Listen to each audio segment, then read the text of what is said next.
Buat teman-temanku yang baru gabung, bisa cek di playlist untuk urutan videonya. Untuk judul baru, bisa cek juga di playlist channel ini. Bab 1816, Jiwa Para Pendahulu. Tidak ada dewa di dunia. Mungkin, dewa diciptakan melalui berlebihan. Legenda mengatakan bahwa dunia awalnya gelap. Seorang dewa datang ke dunia suatu hari dan berubah menjadi matahari dan bulan, menerangi tanah dan melahirkan pergantian siang dan malam. Kuafu dan Xingtian dikatakan sebagai dewa dari zaman primitif. Mungkin, itulah mengapa jiwa dan keinginan mereka lebih kuat dari kebanyakan. Tekad dan tujuan Kuafu sangat jelas. Dia tidak hanya melihat Lu Zhou di matanya, tetapi dia juga melihat bola api. Ledakan. Cahaya tiba-tiba meledak dari tubuh Kuafu.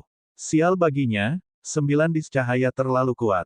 Mereka menekannya dan dengan mudah memotong bahunya, meninggalkan bekas yang menakutkan. Anehnya, tidak ada darah yang terlihat. Seolah-olah piringan cahaya telah dipotong menjadi tanah liat. Lu Zhou mengerutkan kening. Tubuh Kuafu bukan lagi manusia. Kemudian, Lu Zhou mengalihkan pandangannya untuk melihat Xingtian, yang terus menebas dengan kapaknya dan sepertinya dia semakin kuat. 9 dis cahayanya jelas menekan tubuh fisik mereka, tetapi mereka tidak bisa menekan keinginan dan jiwa duo itu. Jiwa naga, mengaum, sosok ilusi naga sepanjang 10.000 kaki melonjak di langit wilayah suci. Seluruh daerah suci dengan mudah ditutupi oleh bayangan naga. Raungannya menekan pikiran manusia, menyebabkan mereka berlutut dan tunduk saat mereka menggigil. Raungan jiwa naga kuno membuat kedua dewa kuno itu terkejut. Kembalilah ke tempat asalmu. Ledakan, ledakan, ledakan. 9 dis cahaya melonjak dengan kekuatan yang belum pernah terjadi sebelumnya, semakin menekan dua dewa kuno. Saat keinginan mereka bergetar, Kuafu dan Xingtian benar-benar didorong ke tanah, masing-masing menciptakan lubang besar. Lu Zhou menarik 9 dis cahaya sebelum dia melintas dan muncul di atas dua lubang. Kemudian, dia mengangkat tangannya. Tubuh Buddha emas. Lu Zhou melantunkan kitab suci Buddha untuk menenangkan dan mencerahkan jiwa dua dewa kuno. Kuafu dan Xingtian terbaring tak bergerak di tanah. Namun, ekspresi itu dipelintir seolah-olah mereka menghidupkan kembali beberapa kenangan menyakitkan. Mereka terkadang tidak fokus dan terkadang jelas. Kadang-kadang mereka akan melihat ke langit yang jauh dengan harapan, dan kadang-kadang mereka akan memelototi Lu Zhou dengan kesal. Tepat ketika jiwa kedua dewa kuno itu akhirnya tenang, dua garis cahaya keemasan melesat keluar dari ujung menara surga dan mengenai kedua dewa kuno itu. Dengan itu, mereka menjadi gelisah lagi. Tubuh mereka bersinar dengan cahaya redup sebelum mereka tiba-tiba terangkat ke udara dengan mata yang dipenuhi amarah. Bang, bang, bang. Kedua dewa kuno itu mulai saling menyerang. Lu Zhou terbang juga. Matanya bersinar biru saat dia melihat keduanya dengan hati-hati. Dia ingin melihat 8 meridian luar biasa mereka. Dia sangat cepat menemukan bahwa mereka tampaknya hanya terbuat dari cahaya kemasan. Tidak ada yang manusiawi tentang mereka sama sekali. Berdengung, berdengung. Setelah mendengar suara yang familiar, para pembudidaya di daerah suci mendongak. Mereka benar-benar terkejut ketika mereka melihat pemandangan yang menyapa mata mereka. Avatar emas di sebelah kiri menangkap Kuafu sementara avatar biru di sebelah kanan menahan Xingtian. Dua avatar, satu emas dan satu biru. Semua orang tercengang. Sebelum mereka bisa melihat lebih baik, kedua avatar itu tiba-tiba berbalik dan terbang dengan dua dewa kuno di tangan mereka. Hanya dalam sekejap mata, mereka menghilang dari pandangan. Para pembudidaya di wilayah suci masih tercengang konyol, menatap langit dengan kosong. Sementara itu, para Templar saling berpandangan. Setelah waktu yang lama, sekitar 500 Templar terbang ke arah di mana avatar pergi, tampak seperti hujan meteorit. Lu Zhou telah mengambil kedua dewa kuno itu sehingga menara surga tidak dapat mempengaruhi mereka. Dia terbang ke utara sampai tidak ada apa-apa selain hutan belantara yang terbentang di depan matanya. Turun. Suara Lu Zhou seperti guntur, mengguncang langit. Kedua avatar itu terbang lebih dulu saat mereka mendorong Kuafu dan Xingtian ke tanah. Teknik mengikat surgawi. Lu Zhou melemparkan teknik mengikat surgawi 2 kali. Satu berwarna emas, dilemparkan dengan kekuatan 9 cakram cahaya sementara yang lain berwarna biru, dilemparkan dengan kekuatan penuh dari kekuatan dao surgawinya. 2 segel energi dari teknik mengikat surgawi, satu emas dan satu biru, seperti gunung menekan dua dewa kuno.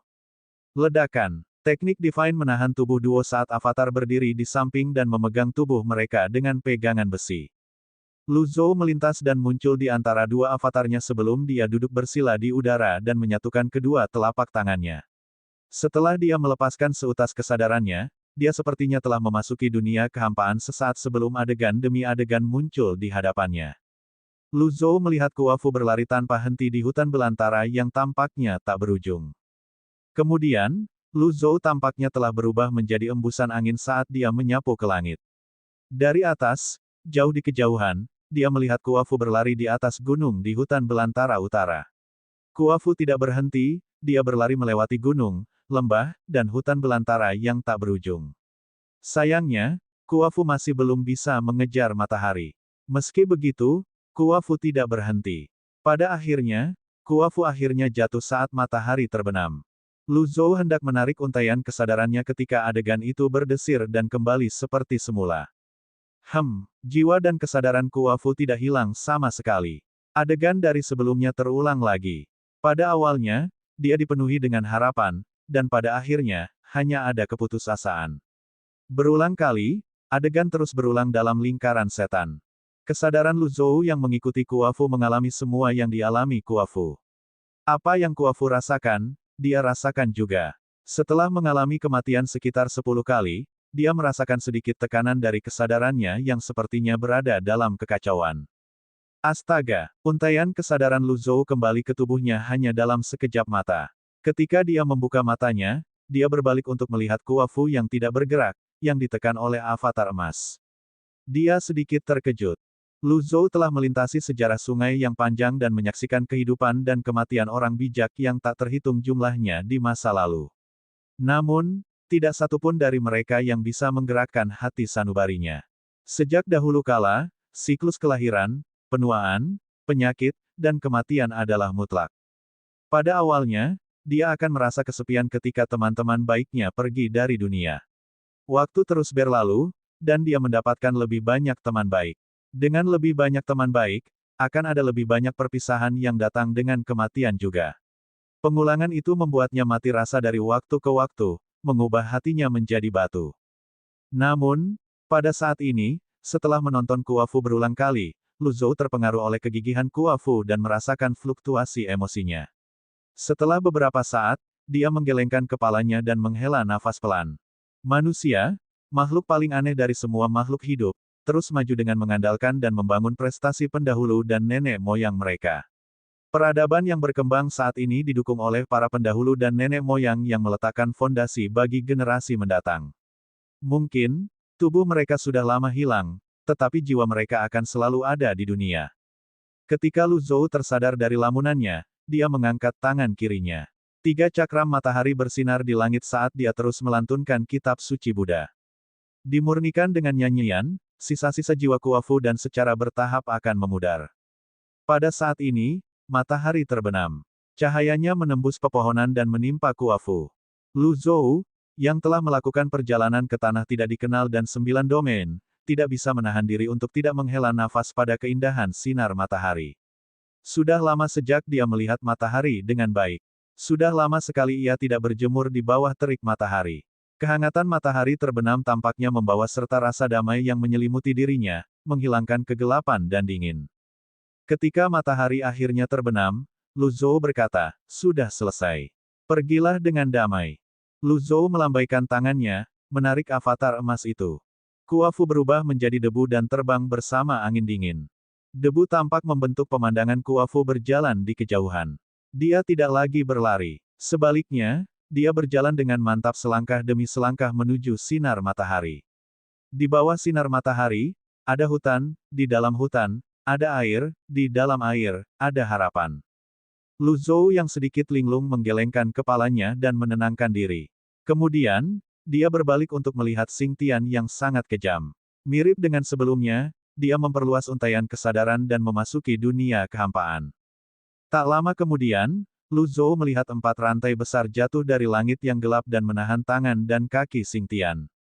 Rantai itu sangat panjang sehingga mustahil untuk mengetahui berapa panjangnya. Ekspresi Xing Tian sangat sengit saat dia menatap langit. Lu Zhou mengikuti garis pandang Xing Tian dan melihat ke langit juga. Sosok kabur besar bisa dilihat di langit. Tingginya hampir 1000 kaki, dan rambutnya panjang dan berantakan. Itu memegang kapak besar dan menatap Xingtian. Meskipun sosoknya kabur, matanya seterang dan sedingin bulan. Ketika kapak digerakkan, awan bergulung. Pada saat ini, tiba-tiba ia mengangkat kapaknya dan menjatuhkannya. Bang! Kepala Xingtian terbang ke langit. Tidak ada yang tahu di mana ia mendarat. Sosok itu mengangkat kapaknya lagi dan menurunkannya lagi. Bang! Lengan kanan Xingtian terbang keluar. Bang! Lengan kiri Xingtian putus. Bang! Bang! Kaki kiri dan kaki kanan Xingtian juga dipotong. Kemudian, tubuh Xingtian jatuh di Gunung Changyang dan menghilang. Lu Zhou melihat sosok buram itu dan bertanya, kenangan siapa yang saya lihat? Sosok buram itu tidak mengatakan apa-apa dan berbalik untuk pergi.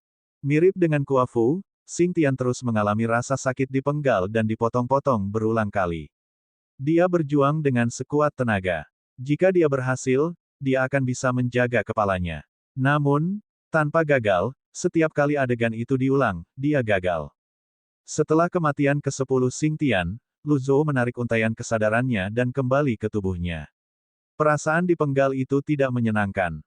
Dia berbalik untuk melihat Xingtian dan tiba-tiba teringat Wang Hai, Pangeran Kegelapan, yang merupakan salah satu Raja Zombie. Seseorang dibelenggu ke pilar kehancuran oleh seorang kaisar surgawi setelah kematian, tidak akan pernah dilahirkan kembali. Yang lain dipenggal oleh sosok misterius tetapi hidup di dunia. Xingtian berhasil memulihkan anggota tubuhnya, tetapi kepalanya tidak pernah ditemukan. Disinilah obsesinya berada dan dari mana jiwanya mendapatkan kekuatan. Lu Zhou menyatukan telapak tangannya lagi dan melafalkan kitab suci Buddhis.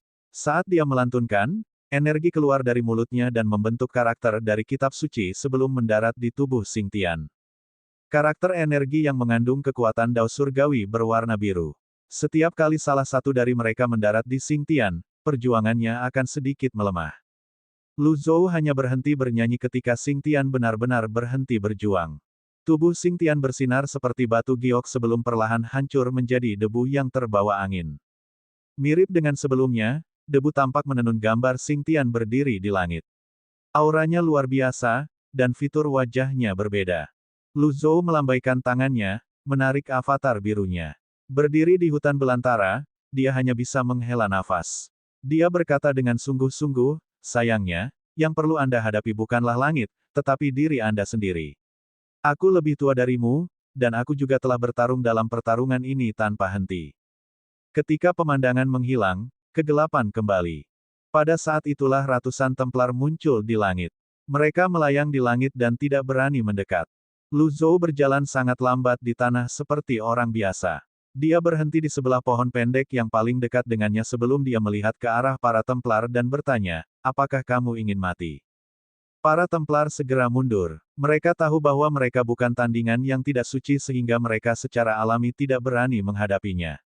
Kenapa kamu tidak pergi? Lu Zhou bertanya. Akhirnya, seorang Templar mengumpulkan keberaniannya dan dengan berani berkata, pilar-pilar telah runtuh, dao besar telah menghilang, dan kekosongan besar mulai runtuh. Jika Grand Mystic Mountain masih berdiri, maukah Anda, apakah Anda masih menutup mata terhadap ini? Lu Zhou melihat ke arah Templar yang baru saja berbicara dan berkata, apakah kamu tidak mengerti kata-kataku? Bab 1817, Kekacauan turun di dunia, 1. Para Templar mundur dengan ketakutan. Dikatakan bahwa yang tidak suci itu tanpa ampun. Sekarang setelah mereka bertemu dengannya, apakah dia akan menunjukkan belas kasihan kepada mereka? Sepertinya dia akan membunuh mereka kapan saja. Sekarang setelah kedua dewa kuno itu pergi, Lu Zhou terbang ke langit. Setelah melihat ini, ratusan Templar mundur ketakutan lagi. Kaki mereka gemetar. Minggir, kata Lu Zhou dengan suara yang dalam dan kuat. Gelombang suara menyapu, dan ratusan Templar dengan cepat bergerak ke samping. Setelah itu, Lu Zhou terbang kembali ke daerah suci. Para Templar tidak dapat memutuskan apakah mereka harus mengejar Lu Zhou atau tidak saat mereka melihat dia terbang menjauh. Butuh waktu lama sebelum mereka akhirnya kembali sadar. Cepat, laporkan ke Kaisar Agung. Pilar kehancuran yang tersisa juga tidak bisa bertahan lagi. Kemudian, beberapa Templar terbang untuk melaporkan masalah ini kepada Ming Xin. .com. Akhir dunia akan datang. Jika mereka tidak dapat menemukan solusi, kota suci dan wilayah suci akan jatuh. Pada saat ini, Mingxin dan Si Wuya mendarat di gunung yang tinggi. Ketika Mingxin mengetahui bahwa Kuafu dan Xingtian gagal menjaga menara surga, dia dengan cepat mengeluarkan cermin yang meliputi langit. Melalui cermin, dia melihat menara surga, tetapi Kuafu dan Xingtian tidak terlihat. Selain itu, kota suci sepertinya sedang mengalami gempa bumi. Getarannya sangat keras, dan banyak bangunan mulai retak. Gemuruh. Gunung di bawah kaki Mingxin dan Si Wuya tiba-tiba mulai bergetar hebat juga. Batu-batu kecil dan batu-batu besar mulai berguling menuruni lereng, dan batu-batu besar merobohkan banyak pohon kuno. Secara kebetulan, celah besar muncul di antara Mingxin dan Si Wuya. Retakan membentang dari selatan ke utara, dan di mana retakan itu berakhir tidak terlihat sama sekali. Untungnya, kekuatan bumi di 9 domain telah ditekan. Setelah membelah dan retak ke tahap tertentu, bumi akan memperbaiki dirinya sendiri lagi. Meskipun ini semua dalam harapan Si Wuya, dia masih terkejut. Tidak perlu menebak, dia tahu celah itu harus menjangkau seluruh domain lotus hitam. Pembudidaya manusia di dekat celah merasakan kekuatan dari celah, dan ketika mereka mendekat, mereka langsung ditarik ke dalam celah dan menghilang. Mingxin sedikit mengernyit sebelum dia meraih Si Wuya. Dia muncul di gurun hanya dalam sekejap. Cuaca di Great Void selalu baik, tetapi hari ini, langit berkabut. Udara terasa berat dan menyesakkan. Melihat Mingxin mengamati sekelilingnya, Si Wuya mengumpulkan keberaniannya lagi dan menasihati, pilar-pilar yang tersisa runtuh. Demi manusia di kota suci dan kekosongan besar yang belum pergi, tolong menyerah, Yang Mulia. Tolong letakkan dendam antara kamu dan tuanku dan lihat gambaran yang lebih besar. Petik 2. Mingxin melambaikan tangannya dengan santai. The Sky Encompassing Mirror melayang di udara. Menara surga muncul di cermin lagi. Kemudian, pemandangan berubah untuk menunjukkan menara surga lainnya. Ada 10 menara surga secara keseluruhan di wilayah suci. Tatapan Mingxin sangat dalam saat dia melihat gambar yang berubah. Pada saat ini, sebuah benda aneh muncul di tangannya, dan dia berkata, sudah waktunya. Apa? Perasaan tidak menyenangkan muncul di hati Si Wuya. Semua orang tahu bahwa saya memiliki timbangan keadilan, tetapi mereka tidak tahu bahwa saya memiliki harta lain, kata Mingxin. Nada suaranya berubah serius saat dia berkata, ini disebut batu agung hukum alam. Itu berisi hukum langit dan bumi, dan itu adalah harta karun utama yang menghubungkan 10 hukum besar. Si Wuya terkejut saat melihat benda seperti batu giok di tangan Mingxin. Pada saat ini, objek seperti batu giok perlahan mulai bersinar dengan cahaya merah gelap, yang tidak terlalu mencolok. Setelah itu, Mingxin membalik tangannya. Cahaya keemasan meledak dari tangannya saat dia mendorong batu besar hukum alam ke tanah. Ledakan. Batu besar hukum alam tenggelam ke dalam tanah. Dengan itu di tengah, 10 string emas kecil tersebar di 10 arah yang berbeda dengan kecepatan kilat. Salah satu dari mereka menembak ke arah Si Wuya dan dengan cepat mengikatnya sebelum mengangkatnya ke udara. Si Wuya mengerutkan kening dan mencoba memobilisasi primal ki-nya untuk berjuang. Namun, tali emas itu sepertinya mengandung hukum. Bagaimana primal ki sendirian bisa menggoyahkan hukum? Pada akhirnya, dia harus mematuhi hukum. Dia bergumam tak percaya, bagaimana ini mungkin? Ekspresi puas muncul di wajah Mingxin ketika dia melihat tali emas yang awalnya hanya setipis jari sekarang setebal lengan. Dia menggenggam tangannya di punggungnya sebelum dia berkata, jangan repot-repot melawan. Anda telah memperoleh banyak informasi dari Guan Jiu, dan Anda mengetahui hukum dengan sangat baik. Namun, apakah Anda pikir Anda mengenal saya dengan sangat baik? Petik 2. Si Wuya tetap diam. Pada saat ini, dia tiba-tiba menyadari bahwa dia tidak mengerti Mingxin sama sekali. Setelah beberapa saat, dia bertanya, apa yang kamu lakukan? Bahkan jika Si Wuya sudah dewasa dan belajar menjadi rendah hati, dia masih tidak suka perasaan dikendalikan. Batu besar hukum alam akan memberitahumu segalanya. Cermin yang meliputi langit berkedip. Di cermin, 10 menara surga meledak dengan cahaya. Pilar cahaya dengan cepat melesat ke langit melalui awan. Ledakan, ledakan, ledakan. Semua pembudidaya dari Great Void dan daerah suci yang belum pergi melihat ke arah kota suci. Banyak dari mereka berteriak kegirangan. Aku tahu Yang Mulia tidak akan meninggalkan kita. Kami diselamatkan. Wilayah suci akan hidup selamanya, dan yang mulia akan hidup selamanya. Faktanya, ada desas-desus bahwa hari 10 hukum besar muncul adalah hari di mana daerah suci dilahirkan kembali. Sejak pilar kehancuran mulai runtuh, kuil suci tetap acuh tak acuh tentang bencana yang akan datang yang akan mendarat di 9 domain, tanah tidak dikenal, dan kekosongan besar. Hanya ada satu alasan untuk ini, kuil suci tidak bisa menghentikan jatuhnya kekosongan besar dan hanya bisa menyelamatkan wilayah suci.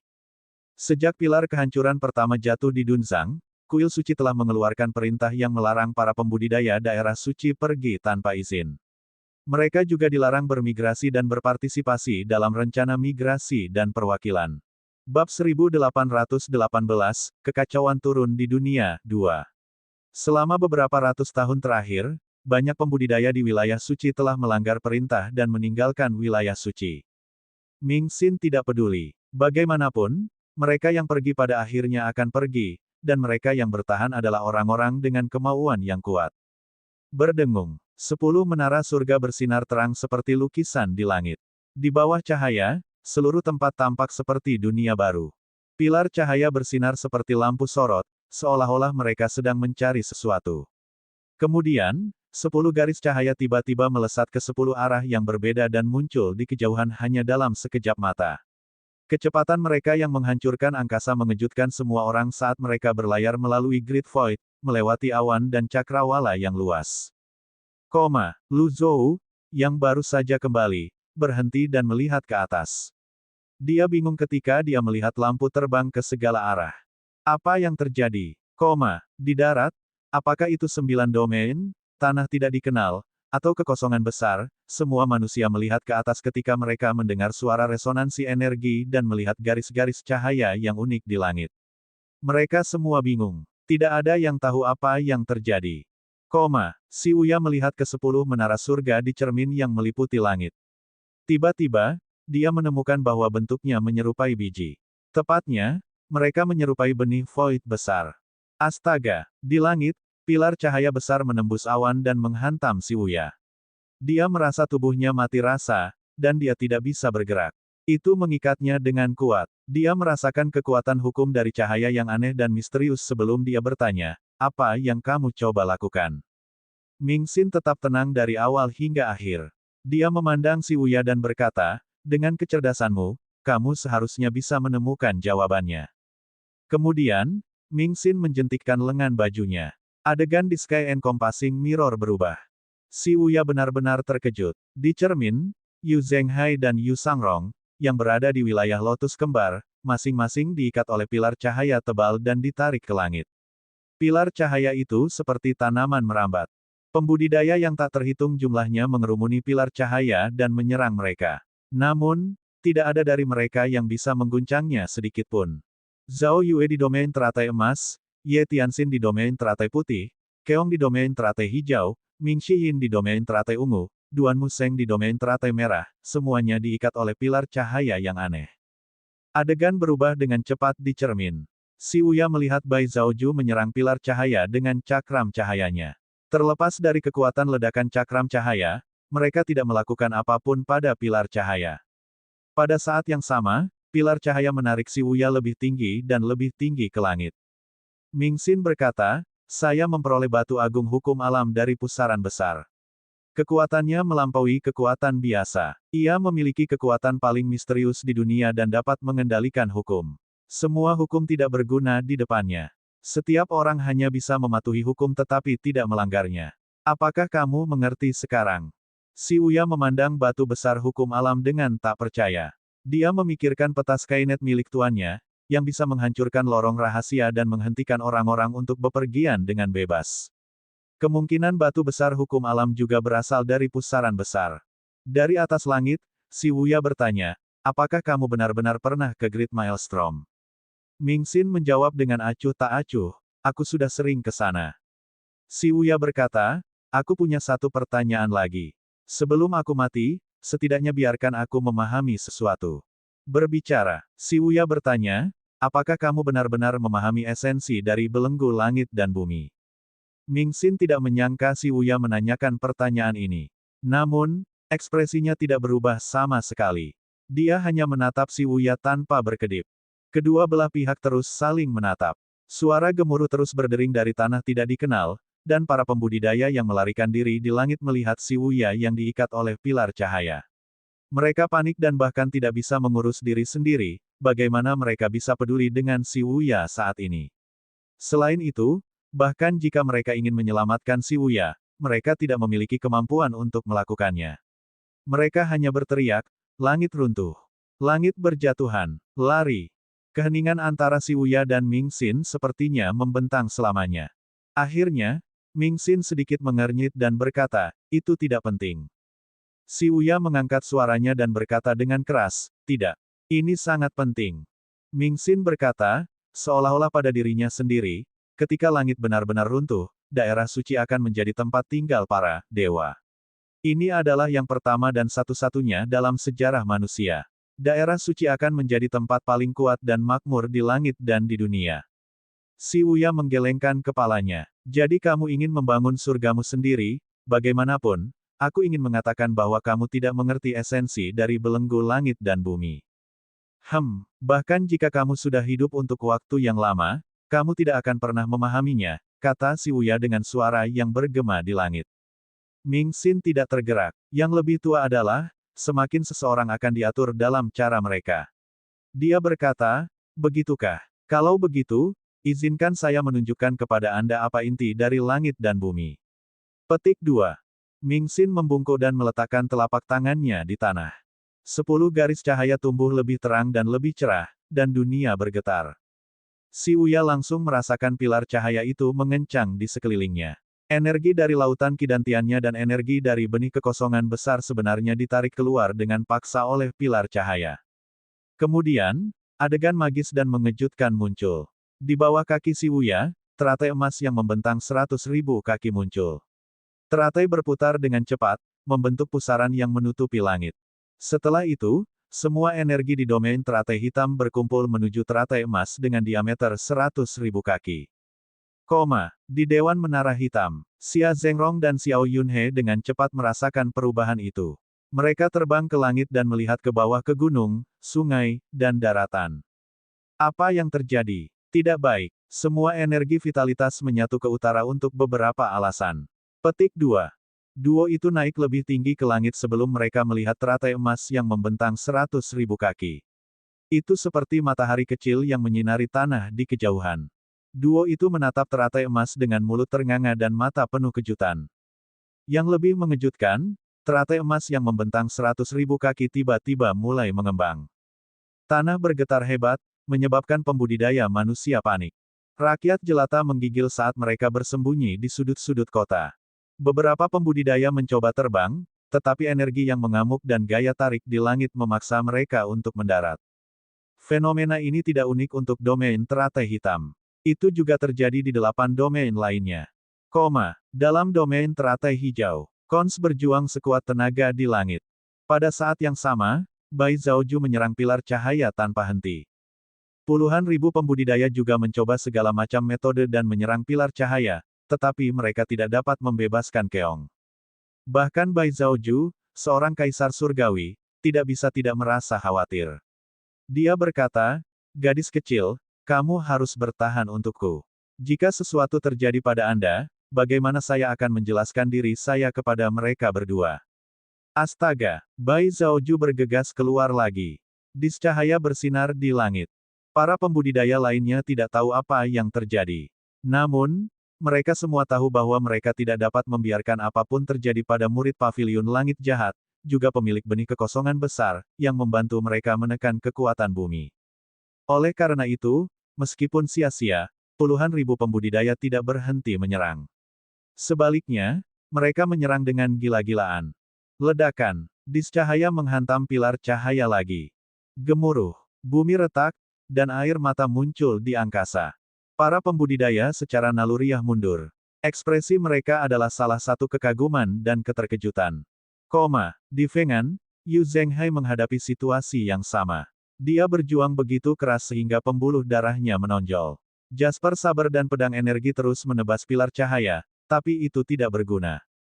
Huayin, murid pertama Gunung Embun musim gugur, juga menyerang dengan sekuat tenaga, tetapi juga sia-sia. Para pembudidaya di sini juga berantakan. Di Luoyang. Pedang panjang umur melepaskan pedang energi yang tak terhitung jumlahnya, menyerang pilar cahaya yang mengikat Yu Sangrong di langit. Pada saat ini, teratai emas yang membentang 200.000 kaki menyerap semua energi vitalitas, ki primal, dan kekuatan hukum. Semua jenis energi tanpa kecuali diserap olehnya.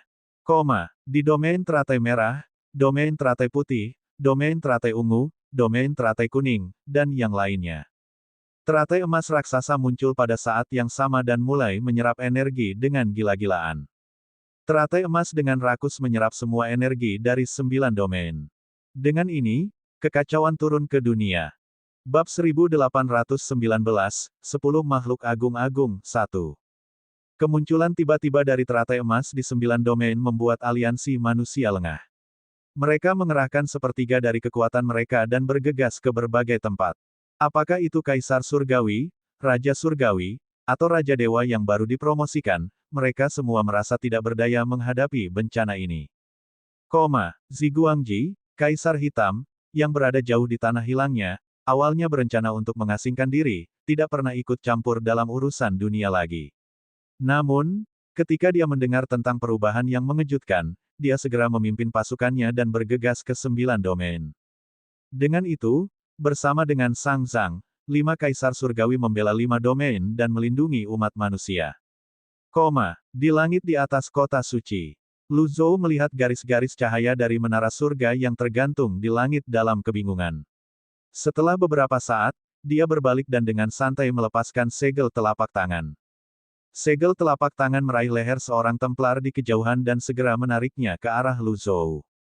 Lu Zhou bertanya dengan suara yang dalam, apa yang terjadi? Sang Templar menggigil. Ini, aku benar-benar tidak tahu. Yang tidak suci, lepaskan aku. Tolong lepaskan aku. Lu Zhou melambaikan tangannya. Bang! Templar terbang kembali. Kemudian, Lu Zhou mengitari menara surga 3 kali sebelum dia menyerangnya dengan kekuatan Dao Surgawi. Ledakan, ledakan, ledakan. Menara surga berkelebat, dan kekuatan Dao Surgawi melonjak ke langit di samping menara. Lu Zhou sedikit terkejut. Kekuatan hukum. Lu Zhou tidak terus menyerang menara surga. Dia melintas dan muncul di penjara di kota. Beberapa penjaga ditempatkan di pintu masuk. Bahkan, tidak ada satupun dari mereka yang ingin berada di sini. Dunia berada dalam kekacauan, dan Great Void sudah jatuh. Bahkan jika mereka memiliki kemampuan hebat, mereka masih akan jatuh ke kematian mereka. Lu Zhou menekan tangannya ke bawah, dan 3 cakram cahaya mengenai penjara. Ledakan. Tanpa ketegangan, penjara dihancurkan. Pada saat ini, sejumlah besar pembudidaya dari kota suci, termasuk Templar, bergegas. Para Templar berteriak, semuanya, tenang. Jangan bertindak gegabah. Yang tidak suci telah muncul. Jangan membuat pengorbanan yang sia-sia. Para pembudidaya terkejut. Kata-kata para Templar akhirnya mengkonfirmasi spekulasi mereka bahwa yang tidak suci telah kembali. Mereka ketakutan sampai kehabisan akal ketika memikirkan bagaimana yang tidak suci telah kembali untuk menyelesaikan masalah lama. Tak perlu dikatakan, tidak ada yang berani melawan yang tidak suci. Sementara itu, Lu Zhou melepaskan segel telapak tangan ke bawah, meraih Qitong. Ketika Qitong merasa tubuhnya terikat, ia melompat ketakutan sebelum ditarik ke langit. Sementara itu tergantung di udara di depan Lu Zhou, hidungnya berkedut saat mengendus udara. Dia bergumam, kamu bukan Ming Xin, siapa kamu? Qitong tidak tahu identitas orang di depannya, tetapi dia tahu itu adalah orang yang sama yang datang untuk melihatnya sebelumnya. Lu Zhou berkata dengan suara yang dalam, kamu hanya perlu menjawab pertanyaanku. Qitong merasakan niat membunuh Lu Zhou dalam suaranya. Niat membunuh membuat hatinya bergetar hebat. Bahkan Ming Xin tidak pernah memberinya tekanan seperti ini. Itu menggigil tanpa sadar dan mencoba berjuang bebas. Sayangnya, segel tangan berisi kekuatan Dao Surgawi jadi bagaimana bisa terlepas. Pada akhirnya, itu menyerah berjuang. Melihat Qitong tidak lagi berjuang, Lu Zhou bertanya, apa gunanya menara surga? Setelah mendengar ini, Qitong berseru kaget, Ming Xin benar-benar membangun menara surga. Kehendak surga. Ini semua adalah kehendak surga. Jawab pertanyaan saya, kata Lu Zhou sambil mengangkat suaranya. Gelombang suara menekan Qitong, membuatnya sulit bernapas. Setelah beberapa saat, ia berkata dengan suara gemetar, aku melihat masa depan, aku melihat bencana, akhir dunia, dan, hanya satu kota yang tetap berdiri. Saya melihatnya. Aku melihat semuanya. The Great Void terus bergetar, membuat Qitong gelisah yang sepertinya merasakan kekacauan dan kepanikan. Dikatakan, menara surga dapat menampung 10 hukum besar. Setelah mengumpulkan 10 hukum besar, Anda akan dapat menopang langit dan membangun surga yang sempurna. Kecepatannya tumbuh lebih cepat saat ia berkata, aku tidak menyangka ini. Aku benar-benar tidak menyangka Ming Xin melakukannya. Membangun surga yang sempurna. Lu Zhou berkata dengan cemberut, jika semudah itu, kekosongan besar tidak akan jatuh. Qitong berkata, tidak, aku melihatnya. Aku melihat masa depan. Pada saat ini, Lu Zhou memperhatikan bahwa aura Qitong tampaknya telah berubah. Matanya tidak fokus seolah-olah melihat sesuatu yang tidak bisa dilihat orang lain. Ada kegembiraan, kegelisahan, dan keterkejutan di matanya. Emosi ini tampaknya tidak palsu. Lu Zhou bingung. Apakah benar-benar mungkin bagi menara surga untuk mengubah daerah suci menjadi surga baru? Tiba-tiba, Qitong tertawa terbahak-bahak. Itu menunjuk ke langit dan berkata melalui tawanya, saya juga melihat yang tidak suci. Dia meninggal. Dia akan mati. Petik 2, Kata-kata Qitong terdengar oleh para pembudidaya di sekitarnya, tetapi mereka tidak bersemangat atau bahagia. Sebaliknya, mereka hanya mundur seolah-olah mereka menghadapi musuh besar, setelah Qitong cenderung banyak mengoceh sehingga tidak ada yang terlalu memperhatikan kata-katanya. Mereka hanya berpikir bahwa Qitong benar-benar tidak ingin hidup lagi. Ia berani membuat marah yang tidak suci seperti itu, darah pasti akan tumpah. Lu Zhou bertanya dengan suara yang dalam, apa yang kamu katakan? Qitong tertawa liar. Aku bilang aku melihat yang tidak suci mati. Masa depan, semuanya adalah kehendak surga. Lu Zhou mengepalkan tangannya sedikit, dan segel telapak tangan segera mengencangkan cengkeramannya di sekitar Qitong. Retakan, apakah kamu mengutukku? Lu Zhou bertanya dengan suara nyaring dan kuat. Qitong membeku. Kemudian, kakinya melemah, dan tubuhnya mulai gemetar. Itu menunjuk ke Lu Zhou dan tergagap, gelisah, kamu yang tidak suci.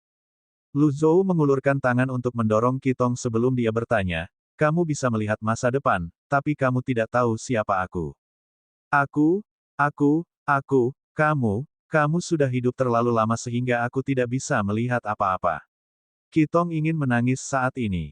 Karena kamu tidak bisa melihatnya, beraninya kamu berbicara tentang hidup dan matiku, Lu Zhou bertanya, mengucapkan setiap kata. Qitong. Kata-kata Qitong tersangkut di tenggorokannya. Kemudian, matanya yang sepertinya melihat sesuatu pada saat ini tiba-tiba menjadi kosong.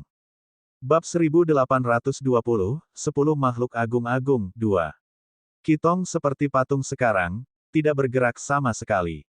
Pada saat yang sama, Great Void bergetar semakin keras. Garis-garis bercahaya seperti meridian yang menghubungkan langit dan bumi di langit berkelok-kelok menjadi jaring yang bisa menutupi langit dan bumi. Mata semua orang mengikuti garis bercahaya dan melihat ke menara surga di dekat mereka. Pilar cahaya dari menara surga dengan mudah menghalangi garis bercahaya. Ledakan, gemuruh, suara pemisahan tanah sangat berbeda, dan itu terus bergema di Great Void. Tiba-tiba, tubuh Qitong mulai bersinar, dan kehidupan tampaknya telah kembali ke matanya. Primal Qi melonjak ke matanya, menyebabkan mereka bersinar juga. Pada saat ini, ia bisa mendengar beberapa kekuatan tak terlihat bertanya kepadanya, apakah Anda ingin melihat cahaya? Apakah Anda ingin melihat cahaya? Qitong telah menghabiskan seluruh hidupnya dalam kegelapan. Dari saat ia lahir, itu tanpa penglihatan. Itu belum pernah melihat warna selain dari yang ada dalam penglihatannya. Itu belum pernah melihat salju putih murni atau merah darah yang ganas. Gunung-gunung dan sungai-sungai dan pemandangan yang dilihatnya dalam pikirannya hanya mengobarkan fantasinya tentang dunia, dan itu memicu keinginannya untuk melihat. Keinginannya untuk melihat melampaui antisipasinya untuk masa depan. Keinginannya akan cahaya dapat mengatasi apapun, termasuk hidup dan mati. Pada saat ini, Qitong berteriak, saya ingin melihat. Seolah didorong oleh keinginan kuat Qitong, cahaya kembali ke matanya. Kekosongan gelap perlahan menjadi cerah. Menara surga di dekatnya, para pembudidaya di langit terbang seperti meteor, jaring bercahaya, daerah suci yang makmur, dan kota suci yang terang benderang. Qitong bisa melihat semuanya saat ini. Itu melihat segala sesuatu di sekitarnya dengan linglung. Lu Zhou, yang menemukan perubahan Qitong, melintas dan muncul di depan Qitong. Matanya bersinar biru saat dia meraih Qitong. Saat Qitong bertemu mata Lu Zhou, itu menegang. Ia belum pernah bertemu yang kudus sebelumnya, tetapi ia telah melihat yang tidak suci dalam penglihatannya. Ciri paling khas dari yang tidak suci yang ditakuti dan dihormati semua orang adalah mata birunya. Lu Zhou bertanya, apa yang kamu lihat? Mata Qitong melebar. Kemudian, ia tergagap, semuanya, akan mati, termasuk kau, dan aku. Lu Zhou mengejek dingin dan melemparkan Qitong pergi setelah dia berkata, saya tidak pernah percaya pada hal-hal seperti takdir. Meskipun kamu sudah mendapatkan kembali penglihatanmu sekarang, kamu masih buta. Petik 2. Qitong menahan rasa sakit saat terbang ratusan kaki ke belakang. Ia tertawa terbahak-bahak sebelum berkata, untuk bisa bertemu dengan Yang Maha Suci, aku tidak menyesal dalam hidup ini, sayang, waktuku yang tersisa di dunia ini singkat. Saya tidak bisa melihat keindahan dunia dengan mata kepala sendiri. Manusia tidak tahu bagaimana menghargai apa yang mereka miliki sehingga mungkin merupakan hal yang baik bagi mereka untuk binasa. Anda bertanya kepada saya sebelumnya bagaimana saya melihat masa depan Anda ketika Anda lahir sebelum saya. Aku akan menjawabmu sekarang, untuk melihat masa depanmu, aku harus membayar harga, dan harga untuk melihat mengintip masa depanmu adalah hidupku. Qitong terus tertawa. Mungkin, ia akhirnya melihat cahaya sehingga merasa harga yang harus dibayarnya sepadan. Daripada hidup dalam kegelapan, lebih baik mati dalam terang. Itu tidak berhenti tertawa, dan tubuhnya terus bersinar. Lu Zhou menatap Qitong dan bertanya, apa lagi yang kamu lihat? Qitong hanya menggelengkan kepalanya sambil terus tertawa. Itu tertawa sampai matanya redup, dan jatuh dari langit. Cahaya di langit tumbuh lebih terang dan lebih terang, tampaknya menjalin jaring yang lebih ketat di sekitar seluruh wilayah suci. Namun, semua ini tidak ada hubungannya dengan Qitong lagi. Para Templar juga telah mendengar kata-kata Qitong.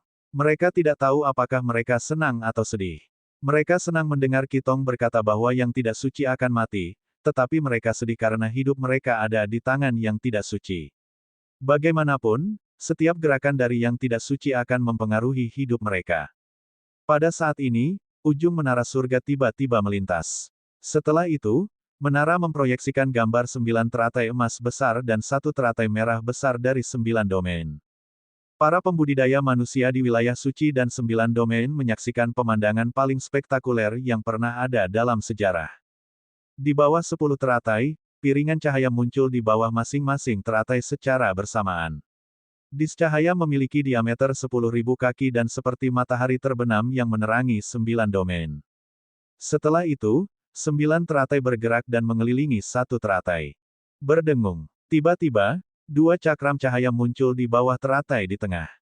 Yuaner kecil, yang telah membentuk 1 cakram cahaya segera setelah dia memahami dao besar, sekarang memiliki 3 cakram cahaya.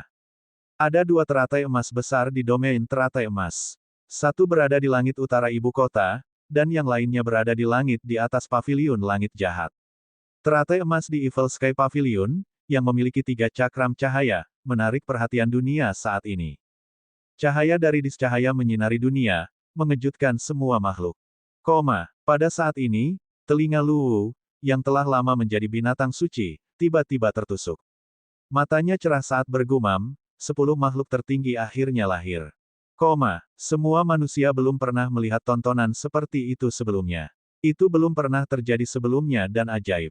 Bahkan di Great Void, tidak pernah ada waktu di mana 10 makhluk tertinggi lahir pada saat yang sama dalam 100.000 tahun terakhir.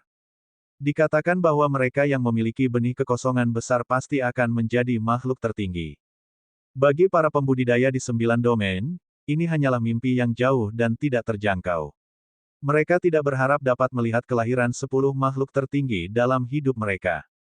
Namun, saat ini, situasi 10 makhluk tertinggi tidak terlihat terlalu optimis. Mereka semua diikat oleh pilar cahaya. Proyeksi di langit oleh Towers of Heavens menunjukkan bahwa energi 10 makhluk tertinggi yang diserap dari 9 domain terus dikirim ke Great Void. Domain teratai hitam. Sejumlah besar pembudidaya muncul di dekat teratai emas yang sangat besar. Ming Xin tidak memperhatikan mereka. Dia diam-diam mengamati perubahan pilar cahaya sebelum dia bertanya, apakah kamu mengerti sekarang? Mata si Uya terbakar saat dia melihat pilar cahaya. Dia bertanya, apakah ini alasan mengapa kamu tidak peduli jika kita melarikan diri atau tidak? Apakah ini alasan mengapa Anda tidak peduli dengan 9 domain? Petik 2. Ming Xin mengangguk sedikit. Aku sudah mengatakan sebelumnya bahwa kalian semua adalah kunci untuk merekonstruksi dunia. Jaring di langit, dijalin oleh garis emas, adalah energi yang disedot dari 9 domain melalui 10 murid Lu Zhou menggunakan menara surga. Pada saat ini, jaring telah mengelilingi seluruh wilayah suci. Pada saat ini, secara tak terduga, seorang pembudidaya teratai hitam tiba-tiba berteriak, isi. Bahkan jika kita mati, kita harus maju. Kita harus menyelamatkan Tuan Ketujuh. Ada orang yang tidak mau duduk-duduk dan menunggu kematian. Bahkan jika itu berarti kematian mereka akan datang lebih awal, mereka lebih suka melakukan sesuatu. Ming Xin melihat para pembudidaya teratai hitam yang terbang dari segala arah dan hanya menggelengkan kepalanya dengan acuh tak acuh. Keberanianmu patut dipuji. Sayangnya, kota di langit hanya bisa menampung para dewa. Pengorbananmu tidak akan sia-sia. Terima kasih atas semua yang telah Anda lakukan untuk wilayah suci. Petik 2. Tidak, si Wuya meraung. Ming Xin tidak berhenti. Wajahnya tanpa ekspresi saat dia mengeluarkan 9 dis cahaya. 9 dis cahaya ditembakkan segera. Ledakan, ledakan, ledakan. Ribuan pembudidaya teratai hitam dikirim terbang. Hanya dalam sekejap mata, langit menjadi cerah, tanpa manusia. Ming Xin mengangkat kepalanya dan menatap si Wuya saat dia bertanya dengan acuh tak acuh, bagaimana menurutmu? Jadi ini kekuatan Ming Xin. Dia bahkan belum menggunakan relik suci apapun. Ming Xin berkata tanpa perubahan, bahkan jika aku tidak membunuh mereka, mereka akan tetap mati setelah bumi runtuh. Si Wuya tiba-tiba tertawa. Kemudian, dia berkata, kamu salah. Kamu benar-benar salah. Ming Xin memandang si Wuya seolah-olah dia bisa melihat melalui pikiran si Wuya, dan dia mengejeknya dengan ringan. Kamu sangat muda. Berapa banyak musim semi dan musim gugur yang Anda alami? Berapa banyak dinasti yang Anda lihat naik dan turun? Kualifikasi apa yang harus Anda katakan kepada saya jika saya benar atau salah? Si Wuya berkata, kamu benar. Saya masih muda, dan saya tidak hidup selama Anda. Namun, saya mengatakannya dengan keyakinan ketika saya mengatakan bahwa Anda salah. Ming Xin bertanya, bagaimana saya salah? Si Wuya menunjuk ke langit dan berkata, apakah kamu pikir kamu dapat menggunakan menara surga untuk membantu daerah suci tetap berada di langit? Apakah Anda pikir Anda dapat mengendalikan 10 hukum besar? Ming Xin sedikit kesal dengan pertanyaan retoris itu. Dia melambaikan tangannya dengan santai. Bang! Terikat oleh pilar cahaya di langit, si Wuya mengambil kepalanya dan bergoyang ke kiri dan ke kanan. Pada saat ini, pembudidaya teratai hitam yang masih hidup terbang ke langit sekali lagi. Mereka mengertakkan gigi saat mereka menatap ke depan. Si Wuya dengan cepat mengirimkan suaranya kepada mereka dan berkata, jangan membuat pengorbanan yang sia-sia. Kalian semua, tersesat. Petik 2. Amplifikasi dari pilar cahaya dan kekuatan yang baru diperoleh si Wuya dari makhluk tertinggi membuat suaranya luar biasa kuat. Para pembudidaya teratai hitam ragu-ragu, masih tampak seolah-olah mereka akan menyerang ke depan kapan saja. Si Wuya berkata lagi, atas nama Evil Sky Pavilion, aku berjanji padamu bahwa bumi tidak akan runtuh. Kalian semua, tinggalkan medan perang. Dengan ini, ratusan ribu pembudidaya teratai hitam memberi hormat kepada si Wuya secara bersamaan sebelum mereka mundur seperti air pasang. Ming Xin berkata, selalu makhluk terlemah yang suka berjuang mati-matian. Si Wuya berbalik ke samping dan menunjuk ke barat daya. Langit berjatuhan. Ledakan. Keributan dari tanah tidak dikenal benar-benar belum pernah terjadi sebelumnya. Kekacauan dan kehancuran melanda seluruh dunia. Ming Xin tidak memandang si Wuya saat dia berkata, Tuanmu ada di daerah suci sekarang. Saya pikir dia pasti terkejut dengan karya saya saat ini. Lihat, daerah suci masih ada di udara. Ledakan. Suara gemuruh terdengar dari Sky Encompassing Mirror. Aula Zuyong yang berdekatan dengan daerah suci jatuh. Tanah tepat di luar jaring emas pecah dan jatuh. Setelah itu, Aula Zhaoyang, Aula Tuwei, dan aula lainnya semuanya runtuh dengan runtuhnya pilar kehancuran terakhir. The Great Void telah benar-benar jatuh. Manusia dan makhluk yang tak terhitung jumlahnya terkubur di bawah batu-batu besar yang menutupi tanah tidak dikenal, membentuk barisan pegunungan baru yang menjulang tinggi. Pada saat ini, hanya daerah suci yang bersinar terang di langit. Bab 1821, Takdir yang tidak bisa dihindari. Ada dua sisi untuk segalanya. Meskipun Great Void jatuh, tanah tidak dikenal mendapatkan kembali cahayanya. Kegelapan dan kelembapan dari 100.000 tahun terakhir di tanah tidak dikenal telah hilang, dan kabut gelap yang menutupi langit juga hilang. Di tempat mereka ada langit dan bumi baru. Untuk saat ini, tidak ada makhluk hidup di sana. Para pembudidaya keras kepala dari Great Void, yang menolak untuk tunduk, dan binatang buas yang bertempur dengan aliansi manusia dari 9 domain melihat ke arah tanah tidak dikenal satu demi satu. Entah itu Great Void atau Unknown Land, tempat mereka dulu tinggal telah hilang. Semuanya sudah berakhir. Tidak ada yang tahu seperti apa tanah tidak dikenal yang baru, dan tidak ada yang berani pergi ke sana dan melihat-lihat sekarang. Mereka berdiri tak bergerak untuk waktu yang lama, melihat ke arah tanah tak dikenal dan pemilik benih kekosongan besar, yang diikat oleh pilar cahaya, dan teratai besar mereka. Energi dari 9 domain masih tersedot ke daerah suci melalui pilar cahaya. Wilayah suci berhasil mengapung di langit oleh kekuatan hukum. Para pembudidaya pemberontak dari Great Void memandang daerah suci yang megah dan dipenuhi dengan frustrasi. Menurut pendapat mereka, disitulah seharusnya mereka berada. Itu adalah kota tempat para dewa tinggal. Gemuruh. Retakan selebar 10.000 kaki terbuka di domain Lotus Kembar. Itu terus membelah untuk waktu yang tidak diketahui dengan kecepatan kilat. Retakan itu membelah desa, kota, gunung, dan sungai saat bergerak. Itu melewati Luo yang di barat dan Fengan di barat. Tidak ada yang tahu seberapa jauh dan berapa lama perjalanannya. Teratai kembar awalnya satu, tetapi ketika langit dan bumi bergetar, itu terpisah. Daerah suci. Dekat menara surga di kota suci. Lu Zhou melihat kekuatan hukum yang melonjak dan sedikit mengernyit. Ketika dia melihat proyeksi 10 teratai raksasa dan 10 muridnya yang terikat, dia berkata dengan marah, Ming Xin, jadi ini rencanamu. Lu Zhou terbang ke langit, dan pedang energi sepanjang 10.000 kaki muncul di tangannya. Meskipun pedang energi yang mengandung kekuatan Dao Surgawi tidak disebutkan namanya, itu mengejutkan para pembudidaya di kota suci. Pedang energi tersapu. Ledakan. Sebuah bangunan diratakan. Ledakan. Bangunan lain dibelah menjadi dua oleh energi seolah-olah itu selembut tahu. Para Templar terus mundur, dan para pembudidaya di daerah suci sangat ketakutan. Setelah menghancurkan gedung-gedung di sekitarnya, Lu Zhou mengerahkan semua kekuatannya dan menggunakan kekuatan surgawi Dao untuk menyerang menara surga terdekat dengan marah. Ketika kekuatan penuh dari kekuatan Dao surgawi menghantam menara surga, gelombang kejut meledak dan menyapu seluruh wilayah suci. Banyak pembudidaya merasa ingin melangkah maju untuk melawan dewa suci yang terkenal pada saat ini. Mereka akan dipuji sebagai pahlawan, nama mereka akan terukir di sebuah monumen, selamanya terukir dalam sejarah. Namun, pada saat ini, ketika mereka melihat tampilan kekuatan ini, mereka menyerah pada ide naif ini.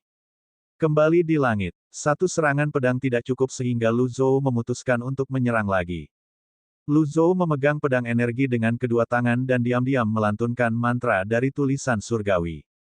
Hanya dalam sekejap, busur listrik biru melintas di pedang energinya. Dia bertekad untuk berhasil dengan serangan pedang ini. Lu Zhou naik ke langit dan melihat menara surga sebelum dia menurunkan pedang energi sepanjang 10.000 kaki. Saat pedang energi hendak mendarat di menara surga. Bang! Sesosok muncul dan menahan pedang energi itu dengan sekuat tenaga. Namun, itu jelas bukan tandingan pedang energi Lu Zhou sepanjang 10.000 kaki dan dengan cepat dikirim terbang sebelum memuntahkan seteguk darah. Lu Zhou melihat sosok itu. Setelah beberapa saat, dia memanggil, Guan Jiu. Setelah menyelesaikan misi mempercepat runtuhnya dua pilar penghancur yang tersisa, Guan Jiu bergegas kembali ke sini dengan sekuat tenaga. Lagi pula, jika Great Void jatuh sebelum dia bisa pergi tepat waktu, dia akan dihancurkan sampai mati bahkan jika dia adalah makhluk tertinggi.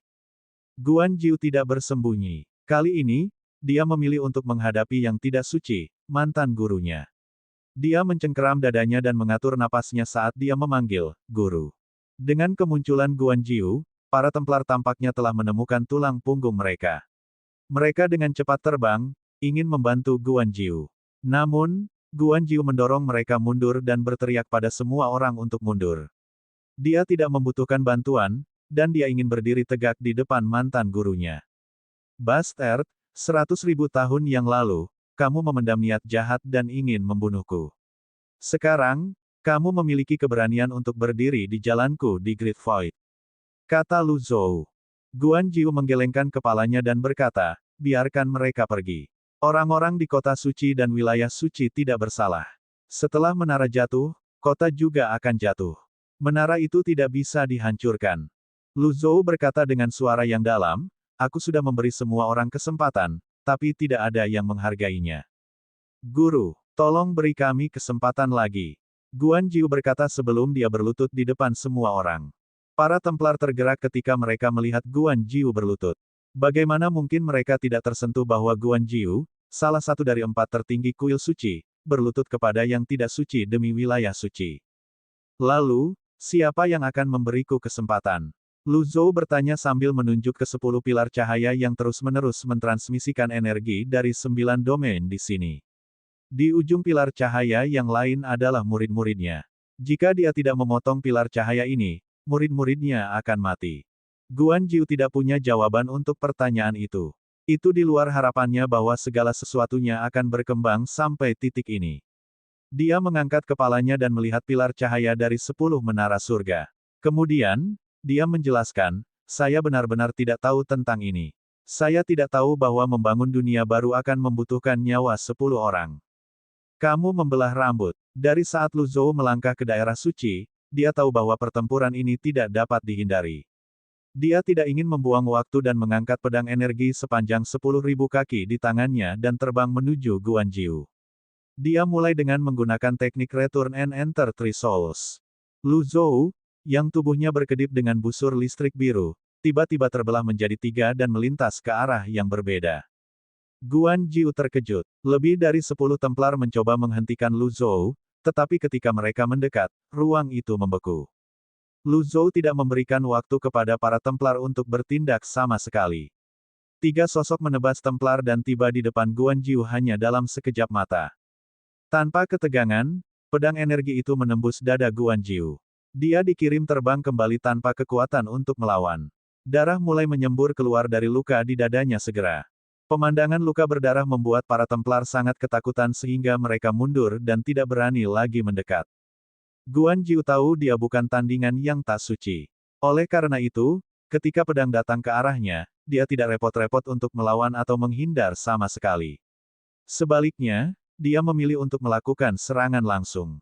Lu Zhou melayang di udara saat dia melihat Guan Jiu tanpa ekspresi dan berkata, "Saat itu, aku mengajarimu keterampilanmu, mencari hati kehidupan untukmu, dan melindungimu. Hari ini, kamu masih berani menghalangi jalanku." Guan Jiu menahan rasa sakit yang luar biasa, dan dia nyaris tidak berhasil menstabilkan pijakannya sebelum dia berkata, "Saya tahu bahwa saya pantas mati, tetapi mereka tidak pantas mati. Tolong dengarkan aku dan biarkan mereka hidup." Lu Zhou menggelengkan kepalanya dan berkata, "Qitong melihat masa depan. Dia mengatakan bahwa semua orang akan mati. Anda akan mati, para Templar akan mati, dan semua orang di daerah suci akan mati. Aku juga akan mati." Setelah mendengar kata-kata ini, para Templar saling memandang dengan cemas. Daerah suci masih mengambang di langit, dan bahaya jatuh telah berlalu. Jadi di mana bahayanya, dan bagaimana mereka akan mati? Lu Zhou mengangkat pedangnya dan berkata dengan suara yang sangat rendah, "Ming Xin, jika sesuatu terjadi pada murid-muridku, aku akan menenggelamkan daerah sucimu dengan darah." Berdengung, avatar emas yang sangat tinggi berdiri di langit dan melihat ke bawah ke seluruh wilayah suci. Ini adalah avatar tertinggi yang dikenal saat ini. Tidak ada yang pernah melanggar batas ini. Wajah para Templar menjadi pucat, dan mereka mundur lagi. 9 dis cahaya. Meskipun para pembudidaya tidak dapat melihat bagian atas avatar atau mengukur tingginya, kolom di bawah lotus memberitahu mereka semua yang perlu mereka ketahui. Ada 36 segitiga pada kolom di bawah lotus. Setiap kali piringan cahaya terbentuk, 4 segitiga akan mengelompok bersama. Ketika semua 36 segitiga dikelompokkan bersama, itu berarti 9 cakram cahaya telah terbentuk. Sebagian besar waktu, makhluk tertinggi tidak akan dengan mudah menunjukkan kekuatan mereka. Jika pembudidaya lain ingin melihat avatar mereka, itu harus bergantung pada keinginan makhluk tertinggi. Karena alasan itu, sebagian besar pembudidaya belum pernah melihat avatar seperti itu sebelumnya.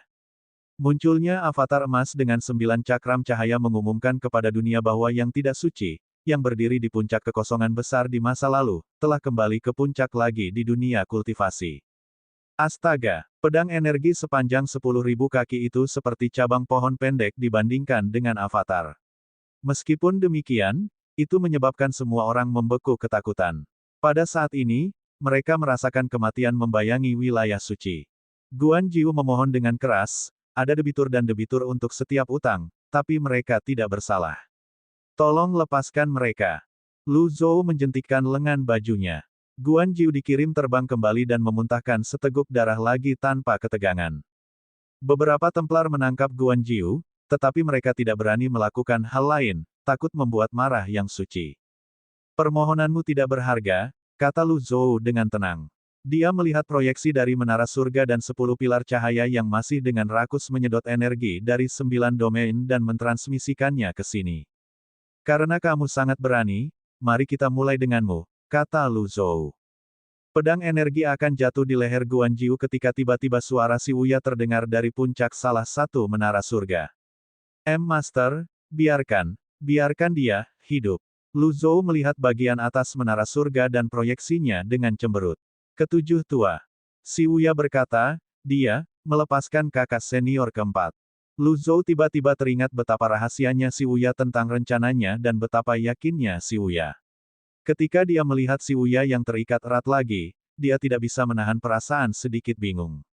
Setelah beberapa saat, dia melihat ke arah Guan Jiu dan berkata dengan suara yang dalam, kamu bisa menghindari hukuman mati, tapi kamu tidak bisa menghindari hukuman itu. Avatar Lu Zhou yang menjulang tiba-tiba menggerakkan tangannya. Tangannya yang bisa menutupi langit turun menuju daerah suci. Pada saat ini, lingkaran cahaya tiba-tiba muncul di udara di bawah tangan avatar. Sebuah lorong rahasia, seru para Templar terkejut. Seperti yang diharapkan, Ming Xin perlahan muncul dari lorong rahasia. Tubuhnya bersinar dengan cahaya, dan dia tampak seperti makhluk surgawi pada saat ini. Ketika dia muncul, beberapa kekuatan dari menara surga menyatu dengan cahaya di tubuhnya. Ini berarti dia setidaknya bisa menggunakan sebagian kekuatan dari menara surga. Begitu Ming Xin kembali, semua pembudidaya di wilayah suci berlutut di tanah dan berteriak, selamat datang kembali, Kaisar Agung. Para pembudidaya dibanjiri dengan kelegaan, kegembiraan, dan kegembiraan ketika mereka melihat Ming Xin. Satu-satunya pengecualian adalah Guan Jiu. Dia menundukkan kepalanya dan tidak mengatakan apa-apa. Ming Xin melihat avatar emas dengan 9 dis dengan tenang. Kemudian, dia memberi isyarat pada para pembudidaya yang berlutut dan berkata, apakah Anda akrab dengan adegan ini? Di masa lalu, ketika Grand Mystic Mountain berada di puncaknya, itu jauh lebih unggul dari daerah suci. Namun, sebagian besar pengikutnya musnah seiring berjalannya waktu. Sekarang, hanya para pembudidaya di era itu yang tahu betapa megahnya Grand Mystic Mountain dulu. Posisi Ming Xin tidak tergantikan di hati para pembudidaya yang bersujud di tanah di daerah suci ini. Lu Zhou menyingkirkan avatarnya dan berkata, kamu akhirnya muncul. Ming Xin memandang menara surga dan berkata, saya menghabiskan semua upaya saya untuk membangun 10 menara surga sehingga saya dapat membangun dunia baru hari ini. Sejak kamu muncul di Great Void, aku tahu aku akan berhasil dalam rencanaku. Lu Zhou dan Ming Xin berbicara dengan sangat santai, seolah-olah mereka adalah dua teman yang sudah lama tidak bertemu. Tidak ada tuduhan, kutukan, atau ancaman. Lu Zhou bertanya dengan tenang, jadi, selama ini, kamu memanfaatkanku. Tidak terlalu. Seorang master yang luar biasa seperti Anda secara pribadi memelihara pemilik 10 Great Void Seeds. Saya secara alami melakukan bagian saya juga, jawab Ming Xin. Lu Zhou bertanya, apakah kamu benar-benar berpikir kamu tahu segalanya? Semuanya sudah takdir. Saya tidak berani mengklaim bahwa saya maha tahu atau maha kuasa di depan yang mulia. Kemudian, dia menghela nafas dan menambahkan, saya hanya tidak menyangka semuanya akan datang begitu cepat.